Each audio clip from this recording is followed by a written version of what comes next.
മുതലാളി ഒന്നടിച്ചേ. എന്താടാ ഓടിച്ച നീ മരുന്ന് മേടിച്ചുണ്ടോ? ഇവിടെ ഉള്ള മരുന്ന് കൊടുത്താൽ മതി, 1/2 സ്പൂൺ വെച്ച്. ഓക്സിജൻ തീർന്നു, ഓക്സിജൻ മേടിച്ചു കൊടുക്കണം. ഒരു കുറ്റി ഇപ്പോഴേ കൊടുത്തു, അതിന് മുമ്പ് കുടിച്ചെടുത്താ. ആ ജനലിൽ തുറന്നിടണം. ഇവിടെയൊക്കെ കണ്ടവാൻ ഓക്സിജൻ ഉണ്ട്, വലിച്ചു കയറ്റട്ടെ. ആർത്തിപ്പെട്ട എന്നെ ചവിട്ടിട്ട് നീ കരയുന്നതാ ജോണ്ടി.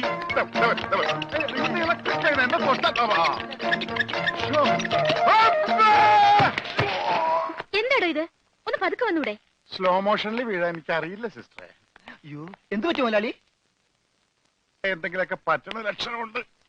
ഈ പണ്ടാരത്തിനെ കടലിൽ നിന്ന് കൊണ്ടുവന്നവര് കിട്ടുകയല്ലേ? ഈ കിട്ടിയതൊന്നുമല്ല, ശരിക്കുള്ളത് കിട്ടാൻ പോണേ ഉള്ളു. എന്താടാ ഈ കിടക്കണത് ആരാണെന്ന മുതലാളിയുടെ വിചാരം? ലക്ഷപ്രഭുവാണ്, ലക്ഷപ്രഭു. പിന്നെ ലക്ഷപ്രഭു കടലിലല്ലേ കിടക്കുന്നത്? കിടക്കും, ചില ലക്ഷപ്രഭുക്കൾ കടലിലും കിടക്കും.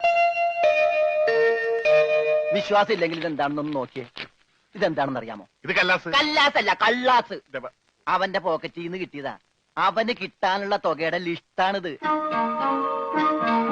ലക്ഷങ്ങൾ വരും, ലക്ഷങ്ങൾ.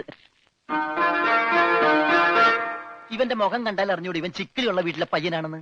ഇവനെ രക്ഷപ്പെടുത്തിയ വകയിൽ ഒരു 5 ലക്ഷം രൂപ നമുക്ക് വാങ്ങിച്ചെടുത്തൂടെ? ആരോട് മേടിക്കും? അവന്റെ ഡാഡിയുടെ കയ്യിന്ന്. തന്നില്ലെങ്കിലോ? കടപ്പുറ ഇളകും, കുത്തിപ്പിടിച്ച് വാങ്ങും. ഡാഡി നിനക്കറിയാമോ? അത് മമ്മിക്കറിയാലോ. മമ്മി നിനക്കറിയാലേ? അത് ഇവനറിയാലോ. ഇവനാരടാ? അത് അവർക്കറിയാലോ. ആർക്ക്? ഡാഡിക്കും മമ്മിക്കും. ഡാഡി മമ്മി ആരടാ? അവര് ഇവൻ ആരാണെന്ന് അറിയാതെ അവരാരാന്ന് ചോദിക്കാൻ പറ്റുമോ? ഇവൻ ആരാന്നറിയാൻ ഒരു ഐഡിയ. ഇവന്റെ ഒരു ഫോട്ടോ എടുത്തിട്ട് ഇവനെ തന്നെ കാണിച്ചിട്ട് ഇതാരാന്ന് ചോദിച്ചാ പോരെ? അപ്പൊ അവൻ പറയില്ലേ? ഇല്ലേ? ഇല്ലെങ്കിൽ ഫോട്ടോ കളഞ്ഞേക്കാം.